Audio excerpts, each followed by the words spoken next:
Abstract 506 for the Mindact long-term follow-up at 8.7 years is confirmation for us what we have thought all along. It was kind of a battlefield between clinically high risk and genomically low risk patients, and whether or not these patients actually would warrant chemotherapy based on their clinical assessment alone.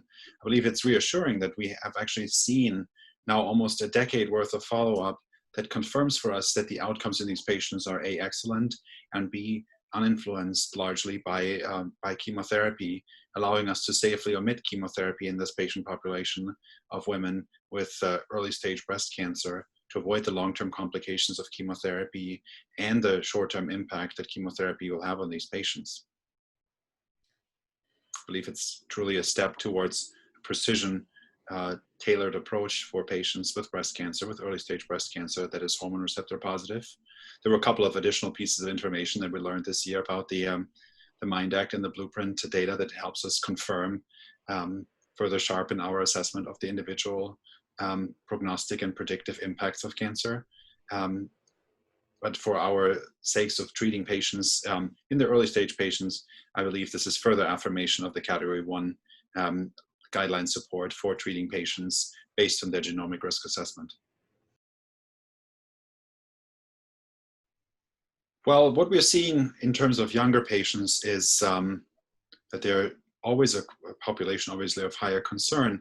But the nice part about genomic assays is that the genomics, the genetic setup and the individual gene activity is actually baked into the assay. So we don't really see a lot of difference in terms of utility for patients based on age alone. So we find this quite reassuring and possibly takes out some of the bias we have towards younger patients, giving them more chemotherapy, even if their biology may not warrant it as much.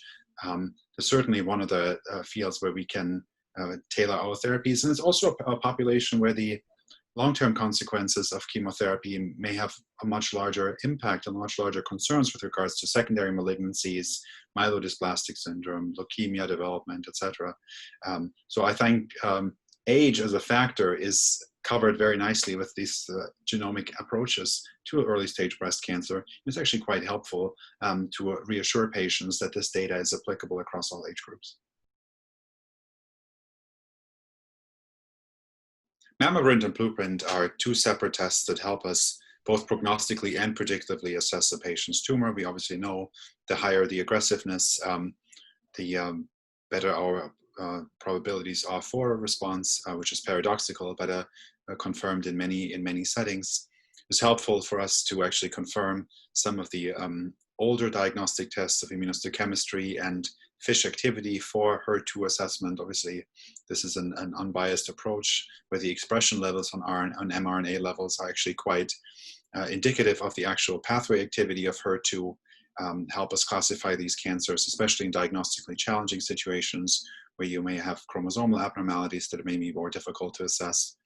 Having this information together is obviously guiding us in the discussion with patients that may be hesitant about chemotherapy, or patients where the clinical scenario may make it more challenging.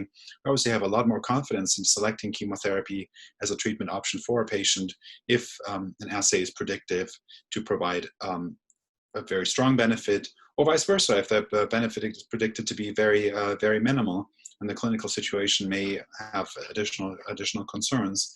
This may actually be a very helpful guiding tool for us to select patients for appropriate chemotherapy. Obviously, the prognostic impact of the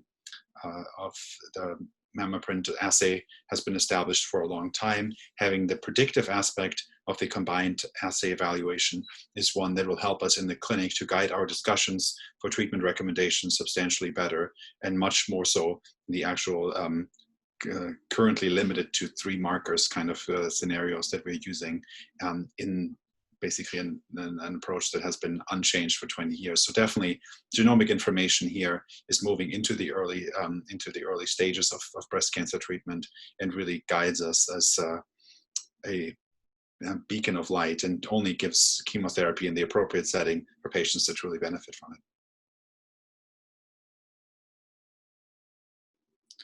Well, one of the additional features of the MAMMAPRINT evaluation that I believe is very helpful is function as a tiebreaker in the setting of HER2 evaluation. I know that has been discussed. Obviously, there has been some guideline consensus about the evaluation. But obviously, both FISH and immunohistochemistry are not very helpful in terms of the assessment of pathway activity and actual signaling activity of HER2.